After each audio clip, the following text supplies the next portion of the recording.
আর্যকে হসপিটালে নিয়ে আসলো কিঙ্করদা এবং দেখতে আসলো অপর্ণা। বন্ধুরা, বিস্তারিত জানতে হলে সম্পূর্ণ ভিডিওটি না টেনে দেখতে থাকুন। আগামী পর্বে দেখা যাবে যে আর্যকে খুঁজে পায় কিঙ্কর, তারপর কিঙ্কর হসপিটালে নিয়ে যায়। আর্যকে অজ্ঞান অবস্থায় দেখতে পায়। একটা গাড়ির সাথে অ্যাক্সিডেন্ট করে আর্য অজ্ঞানের মতো হয়ে শুয়ে থাকে। তারপর কিঙ্কর ওকে খুঁজে পায়। খুঁজে পাওয়ার পর দৌড়ে হসপিটালে নিয়ে যায়। খবর শুনতে পেয়ে অপর্ণা চলে যায় হসপিটালে এবং বলে যে কি হয়েছে আর্যের। তখন অপর্ণা নিজেকে খুব দায়ী করতে থাকে যে এগুলো নিশ্চয়ই আমার জন্য হয়েছে। আমি যদি আর্য স্যারকে তখন ফিরিয়ে না দিতাম, আমি যদি তখন বলতাম যে আমি সব কিছু মেনেও রাজি, তাহলে আর্য স্যারের আজকে এই অবস্থা হতো না। আর্য স্যারের জন্য সম্পূর্ণ আমিই দায়ী, একথা ভাবতে থাকে এবং সে নিজেকে খুব ছোট করতে থাকে। এদিকে দেখা যায় আর্যের মা আসে। আর্যের মা এসে অপর্ণাকে বলে, তোমার কোনো দোষ নেই, যা দোষ হয়েছে আমার ছেলের ভাগ্যের দোষ, এগুলো বলতে থাকে।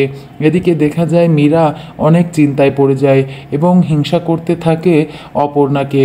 সে সবার কাছে অপর্ণাকে খারাপ বানাতে লাগে, বলে যে অপর্ণার সম্পূর্ণ দায়ী এর জন্য, অপর্ণার জন্যই আজকে আর্যের এই অবস্থা। তখন সবাই ওকে খুব রাগ করে, বিশেষ করে অর্ক রাগ করে ওঠে। অর্ক বলে, অপর্ণার এখানে কোনোই দোষ নেই, তুমি কেন শুধু শুধু অর্ককে দোষ অপর্ণাকে দোষ দিচ্ছ।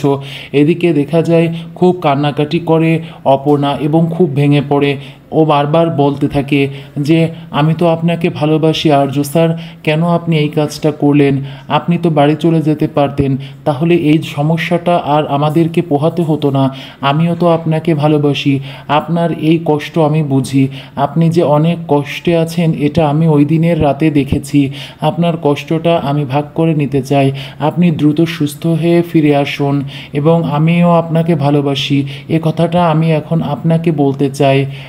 বন্ধুরা, এভাবেই অপর্ণা নিজে ভাবতে থাকে এবং এদিকে দেখা যায় অপর্ণার বাবা মাও অপর্ণাকে নিয়ে খুব চিন্তায় থাকে।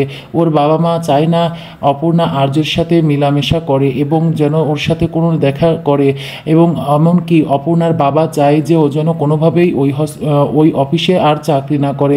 বন্ধুরা, পরবর্তী ধামাকা দেখতে হলে আমার চ্যানেলটিকে সাবস্ক্রাইব করে লাইক শেয়ার কমেন্ট করে পাশে থাকো।